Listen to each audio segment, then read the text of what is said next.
préciser, parce que personne ne l'a fait jusqu'ici, c'est que on est en train de vous parler par le micro de Jeff. C'est un micro qu'il a fait faire par les petites mains de Grégoire Bussine, qui est ici, à un endroit bien déterminé. Ce micro a vécu à peu près tous les concerts, toutes les maltraitances possibles. Et c'est encore plus émouvant de vous parler par là.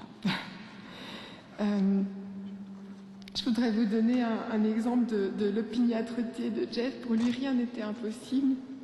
Je l'ai rencontré au début de l'an 2000. Très pro, c'était un bonheur de travailler avec lui. Et un soir, je le ramenais chez lui après une journée de promo et il se passait un truc et j'ai regardé dans les yeux et je lui ai dit: Jeff, toi et moi, on sera jamais ensemble. Et je pense qu'à peu près 2 semaines plus tard, il s'est installé dans mon cœur et dans mon 40 mètres carrés. Il pouvait faire fi de toutes les barrières, il pouvait séduire et charmer tout le monde. Et en tant que son attaché de presse, j'avais envie de vous parler de lui en reprenant les mots des journalistes.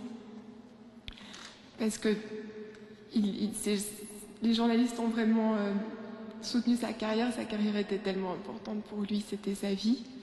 Et je sais qu'avec cette façon qu'il avait d'entraîner les gens et de charmer les gens, il y a eu des personnes qui l'ont décrit dans des mots très justes. J'aurais pu faire un portrait magnifique de Jeff en reprenant ces mots-là, mais en même temps, c'est plutôt en tant qu'ex-Madame Jeff que je voudrais vous parler et je voudrais lui rendre hommage en rendant hommage à toutes les personnes, pardon, excusez-moi, à toutes les personnes qu'il a aimées. Et en fait, je me suis dit, je vais faire des catégories parce que quand même, il y a beaucoup de monde. Et je me suis rendu compte que, encore une fois, je m'étais lancée dans une mission impossible. C'est impossible de citer toutes les personnes qu'il a aimées parce qu'effectivement, on aurait dit qu'il y avait de la place pour tout le monde. Jeff avait sa famille, bien sûr, mais il avait beaucoup de famille. Il disait ma famille, mon cercle élargi d'amis, mes fidèles, ceux dans les bras desquels je tombe à chaque fois qu'on se voit. Heureusement pour moi, je suis désolée d'être foutue d'assurer sur cette tribune. Heureusement pour moi, il y a eu d'autres témoignages avant moi.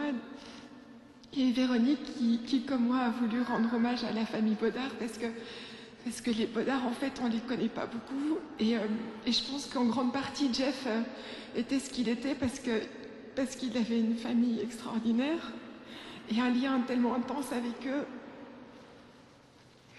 Ses parents, bien sûr, Véronique en a très joliment parlé, c'est tellement juste, c'est des gens généreux et simples qui en ont vu de toutes les couleurs et dont l'amour a été absolument indéfectible pour leur fils et pour lesquels j'ai énormément d'admiration. Il y a Catherine, il y a Sophie, Damien, je n'ai pas énuméré tout le monde.